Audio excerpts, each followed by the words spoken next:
வணக்கம் மக்களே, welcome to my YouTube channel. So இன்றைக்கி மகாநதியில் பார்த்தீங்கன்னா கன்ஃபார்ம் பண்ணிடுச்சு காவேரி. ஸோ நான் வந்து மேட்ரிமோனியில் பார்த்த பையனை தான் கல்யாணம் பண்ணுவேன், எனக்கு அவனை ரொம்ப பிடிச்சிருக்கு அப்படின்னு சொல்லிட்டு. நேரம் எங்கள் அப்பா இருந்திருந்தா இப்படி 2ஆம் தரத்துக்கு கல்யாணம் பண்ணி வைப்பாரா, உங்கள் என்னுடைய 2 பொண்ணுங்களையும் வந்து 2ஆம் தரத்துக்கு தான் கல்யாணம் பண்ணி வச்சு அப்படின்னு சொல்லிட்டு அவங்க அம்மாவை இழுத்து விட்டாங்க காவேரி. ஸோ அவங்க அம்மாவே ஷாக் ஆகிட்டாங்க.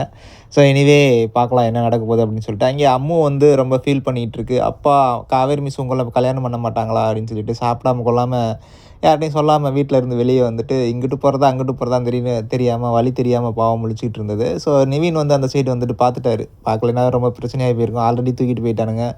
ஸோ தொலைஞ்சு போயிடுச்சு. எப்படி தான் வெளியே விட்டாங்கன்னு தெரில. ஸோ எனிவே அப்புறம் விஜய்க்கு ஃபோன் பண்ணி ஏன் இப்படி வெளியே விட்டீங்க, இங்கே வாங்க இங்கே தான் இருக்கா அப்படின்னு சொன்னதுக்கப்புறம் அங்கே வந்து விஜய் வந்து கூட்டிகிட்டு போயிருந்தார். ஸோ அது வந்து காவேரிட்ட வந்து நிவின் வந்து சொன்னார், அந்த ஃபேமிலியில் எல்லார்ட்டையும் நிற்க வச்சு.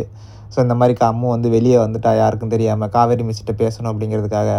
ஸோ அந்த கல்யாணத்தை என்னுடைய அப்பாவை கல்யாணம் பண்ணிக்கோங்க மிஸ் அப்படின்னு சொல்கிறதுக்காக யார்ட்டையும் சொல்லாமல் இங்கேருந்து வெளியே வந்துட்டா அப்படின்னு சொல்லிட்டு காவேரி வந்து ரொம்ப ஃபீல் பண்ணிகிட்டு இருந்தாங்க. ஸோ பார்க்கலாம் என்ன நடக்க போகுது அப்படின்னு சொல்லிட்டு. ஸோ காவேரி வந்து இப்போவாது மனம் திரும்பி விஜயை வந்து கல்யாணம் பண்ணிப்பாங்களா, இல்லை திருப்பி வந்து அந்த மேட்ரிமோனி பையன்கிட்ட தான் போய் கல்யாணம் பண்ணணும் அப்படின்னு அடம்பிடிப்பாங்களா என்னன்னு தெரில. ஸோ பார்க்கலாம். ஏன் விஜய் அவ்வளோ வெறுக்கிறாங்கன்னு தெரில. ஸோ எனிவே அந்த டைரி மேட்ரு என்னாச்சுன்னு தெரில. காமிக்கிறானுங்க, அதுக்கப்புறம் காமிக்க மாட்றானுங்க. ஸோ எனிவே உங்களுடைய கருத்தை கமெண்ட் பண்ணுங்க, நான் தெரிஞ்சுக்கிறேன். தேங்க்யூ.